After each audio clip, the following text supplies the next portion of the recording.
तो अब हम जानेंगे क्या होता है लॉ ऑफ कंजर्वेशन ऑफ मास। ठीक है, तो लॉ ऑफ कंजर्वेशन ऑफ मास। ठीक है, किसने दिया ये, किसने दी, एंटोनी लॉरेंट डी लेवोइजियर। ठीक है, किसने दिया, एंटोनियन लॉरेंट डी लेवोइजियर ने दिया। ठीक है, तो क्या होता है law of conservation of mass. According to this law, according to this law,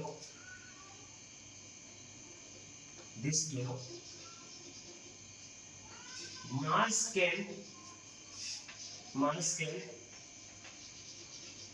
neither be created and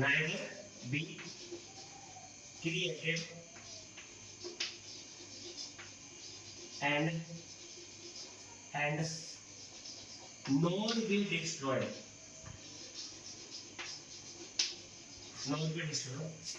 in any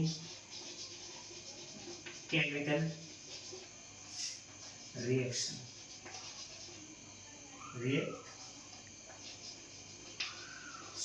ठीक है, according to this law mass can neither be created and nor be destroyed. ठीक है, ना तो मास को create किया जा सकता है, ना तो एक्स्ट्रा मास लेके आ सकता हूं मैं, और ना ही उस मास को मैं क्या कर सकता हूं, खत्म कर सकता हूं।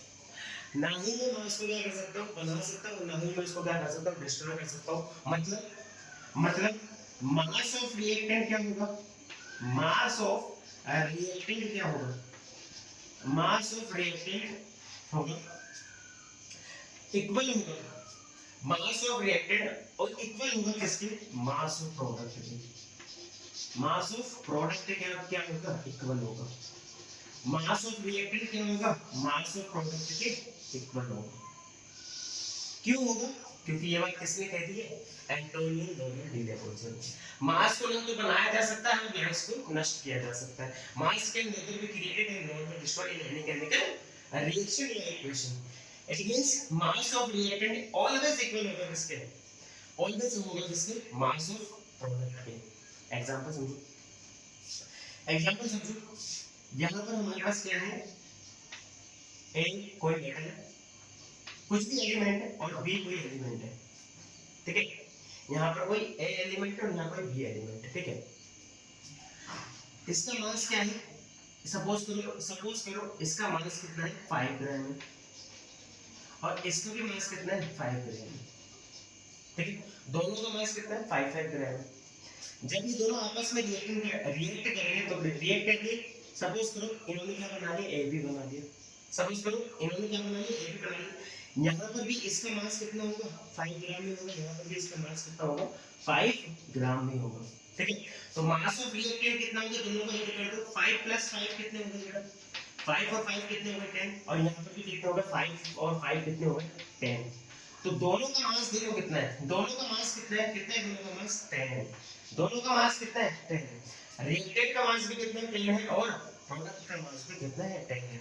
ठीक है, दोनों का मास कितना है, 10 है, क्योंकि mass of reactant always equal to क्या होता है, मास ऑफ प्रोडक्ट होता है। और ये बातें किसने कह दी है, ये बातें किसने कह दी है, एंटोनियो लॉरेंट डी लेवोइजियर ने कह दी है, और ऐसा होना ही है। ठीक है, इसी लॉ के तहत हम किसी भी केमिकल रिएक्शन को क्या करते हैं, बैलेंस करते हैं। इसी लॉ के तहत हम किसी भी केमिकल इक्वेशन को क्या करते हैं, बैलेंस करते हैं। बिना बैलेंस केमिकल, अगर कोई केमिकल इक्वेशन बैलेंस नहीं है, इट मींस वो क्या है, गलत है। इट मींस वो क्या है, गलत है। तो हमें किसी भी केमिकल इक्वेशन को क्या करना पड़ता है, बैलेंस करना पड़ता है। बात क्लियर है।